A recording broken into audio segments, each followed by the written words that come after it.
Welcome to the Stephen Mansfield Podcast.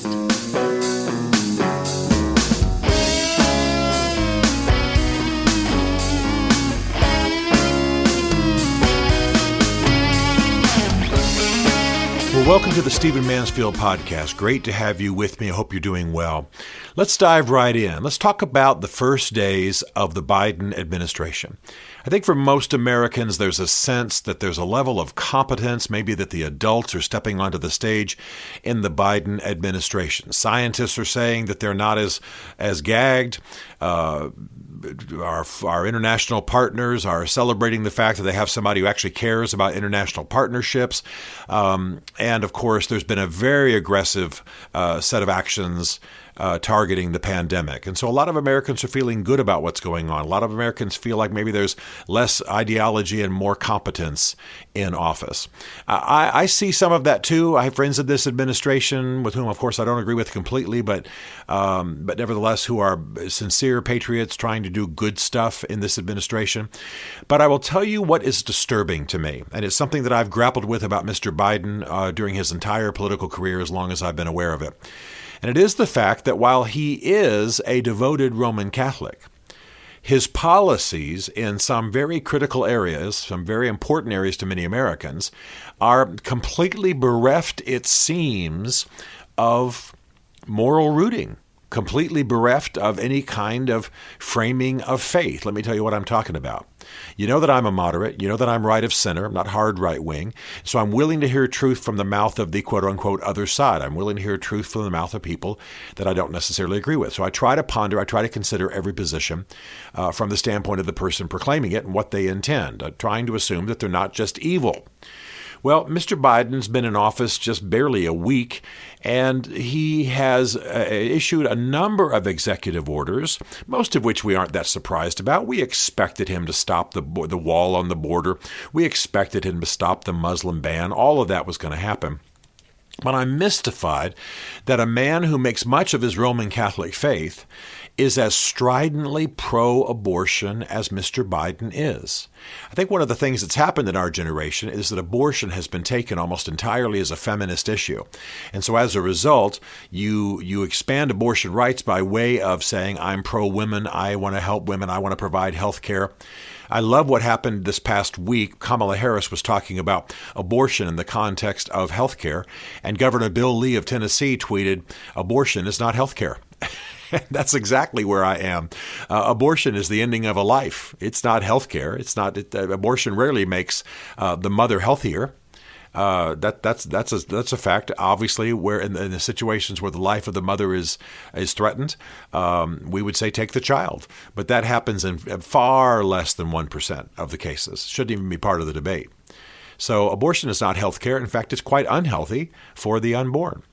So what I'm trying to get to here is that Joseph Biden is so stridently pro-abortion. It's absolutely stunning. I told you before that he declared his candidacy and within 3 days reversed himself on the Hyde Amendment, which forbade federal spending on abortion. And I'm a complete supporter of the Hyde Amendment.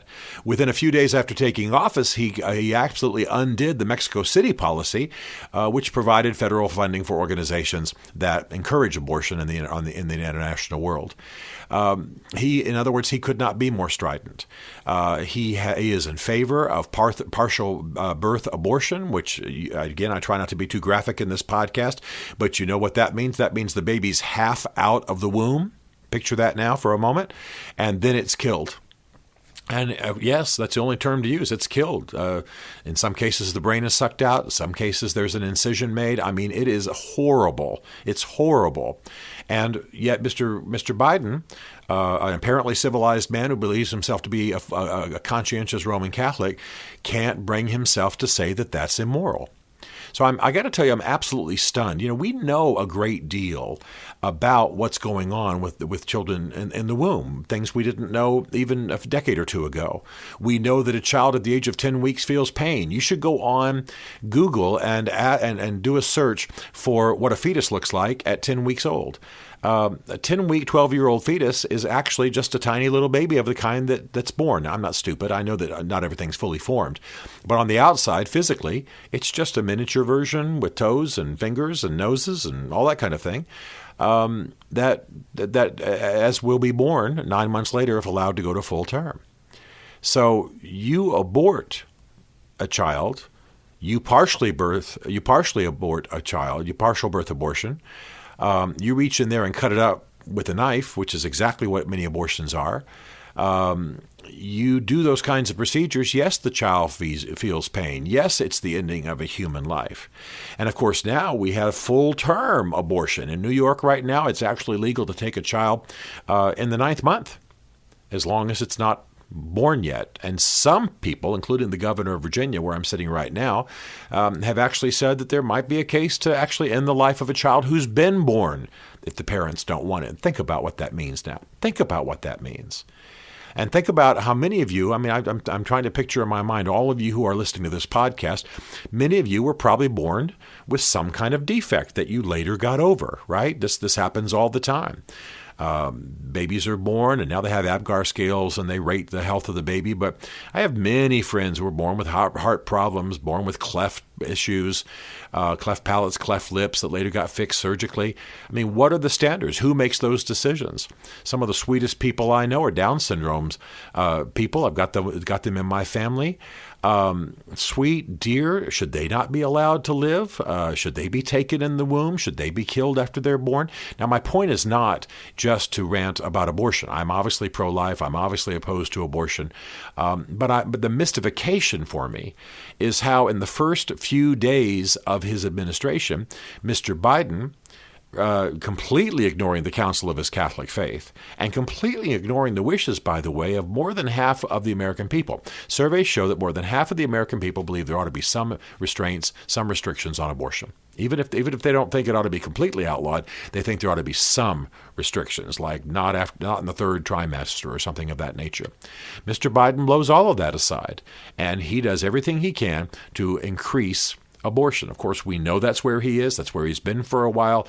It certainly is where Kamala Harris is, stridently pro-abortion. And of course, this is quickly translated into, if you're pro-woman, you have to be pro-abortion because this is part of female health care. Not true. I'm sorry. I'm as pro-woman as I can be. I'm as close to being a feminist as Scripture allows me to be as a Christian. I've worked for female clergy. I believe in female clergy. As I often say, my daughter is a strong, leading 30-year-old. I want her to be the Pope. I want her to be president. I want her to be general. I want her to be CEO. I want her to be everything she can be. I believe in all of it, and I've encouraged all of it all my life. But I am opposed to abortion, and that's because it's the taking of a human life. So I'm grappling with this issue of Biden's faith, and I'm grappling with this issue that amongst all the things we have to deal with, that in his first days in office, in fact, his first afternoon in office, he expands abortion rights. I mean, I don't want to go as far as some hard right-wingers in saying all Democrats are deceived, but it brings to mind a real, almost preoccupation with the issue. You remember that when the first COVID-19 bill came out earlier in the spring, when the first negotiations happened, that Nancy Pelosi had snuck in millions of dollars of abortion funding. Why? What does that have to do with the pandemic? It's like every time a bill goes through Congress, folks on the left, folks in the Democratic leadership have to expand abortion rights. Well, first of all, I don't understand just at a political level the connection between the issue at hand, which at that time was trying to grant economic relief during a pandemic, and expanding abortion rights. What is the agenda? What is the drive? I don't believe that Nancy Pelosi's evil and she just wants to kill babies, but that's the practical upshot. I'm sorry to say it. I'd love to sit with her and have her explain to me how she, who is also a Catholic, by the way, is able to justify this constant press, even in sneaky ways, even sneaking funding into bills, even expanding the pork in bills that have nothing to do with abortion, sneaking it in there so that we again have an expansion of abortion rights. Listen. Here's the crass truth. If you want an abortion in America, you can get one. It's legal. Supreme Court rule, Roe v. Wade, 1973. You can have an abortion in this country.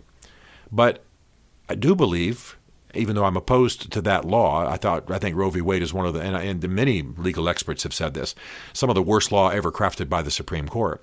The fact is, you can get an abortion in America if you want it.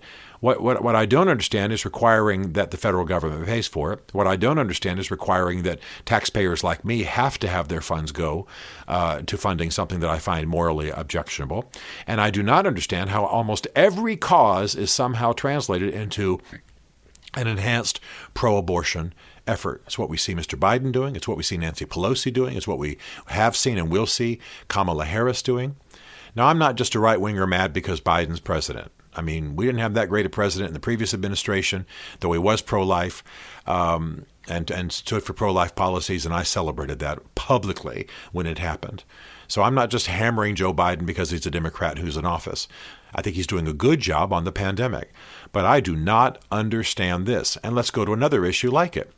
I do not understand Mr. Biden's reversing, which he's done in the last 24 hours, as I sit here right now recording. He has now lifted the partial ban on transgender soldiers in the military. Now, transgenderism is going to be an issue and a challenge for everybody. I think it is absolutely ruining women's sports in the college level. It's ruining even professional sports for women. And we can talk about that in another podcast. But part of the reason that Mr. Trump and his administration did a partial ban on transgender soldiers in the military is that if you allow transgender soldiers into the military without restraint, you have to provide medical care for them. Okay? Now, of course, I'm all in favor of taking care of people medically. What happens now, though, is that a transgender soldier has to have specific medical care, perhaps to complete their move to transgender. They have to have special medicines. They have to have, and in some cases, what do you do when you have a soldier who's male in the military already in the military, and now already in uniform, and now wants to become a woman? Wants to make the transgender move, as some people say. Is the military meant to pay for that? It's very expensive. It's numerous surgeries. It involves medications and prescription medications. This seems far afield from what the medical corps of the military ought to be about. You know, when I was a teenager and as a military dependent living in Germany with my Army officer father, there had been some debate about whether the military ought to even pay for braces for teenage kids. I mean, you know, they're obligated. The military is obligated to take care of my basic medical care, but braces in almost all cases are optional. They're cosmetic. And so there was actually some debate back in the 1970s about whether the U.S. military ought to pay for the braces for military dependents, meaning the dental braces, the corrective braces that teenagers wear. Well, I wore braces for 5 years. Can you believe it? And yeah, I remember the debates. I remember the discussion. Sometimes it happened right in front of me, just doctors just telling about the debates and discussion to my father, you know, while we're standing there in the dentist's office. Well, if we were having those debates then, man, we've moved way past that. Now it's not just braces for teenagers. Now it's should the American military, meaning thus the taxpayers, have to pay for complete transgender surgery, sex change surgery, and then service it, so to speak, with the medications and the follow-up surgeries and so on. You don't have to be anti-transgender to make this case. And part of the reason that the Trump administration banned it, and you know, again, I want to just say very quickly, whenever you mention Trump's name, people freak out. I was in favor of a lot of what he did. I was opposed to a lot of what he did as well. And that's just where it is. So this is one of the things he did that was wise. He was trying to grapple, his administration was trying to grapple with, do you bring people in who are going to mean hundreds of millions, maybe a long term, billions of dollars in medical surgery? If you allow people to undergo sex change operations and therapy and what have you once they're in uniform, or bring people into the military who are probably heading that way, it can be huge. So now you have a shift in the kind of people you hire as doctors. You have a shift in your psychotherapy units. Every military base has counselors and psychologists and therapists and so on. Are they meant to bear that load? Is that what the military is about? I'm not even having a debate about whether whether transgender people are good soldiers. I'm sure they can be just fine. That's not even something I'm qualified about. I'm saying there are reasons for some of these policies. There are reasons for the partial ban. There are reasons that people raise these questions, and it's not just bigotry.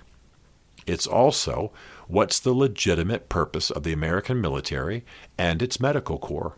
Well, Mr. Biden blows past all of that. Granted, since he's been vice president for 8 years and a senator for many years before, he's got lots of time to think about all this, has had lots of time to think about it, but still, within days, he starts basically engaged in what some people have called a culture war.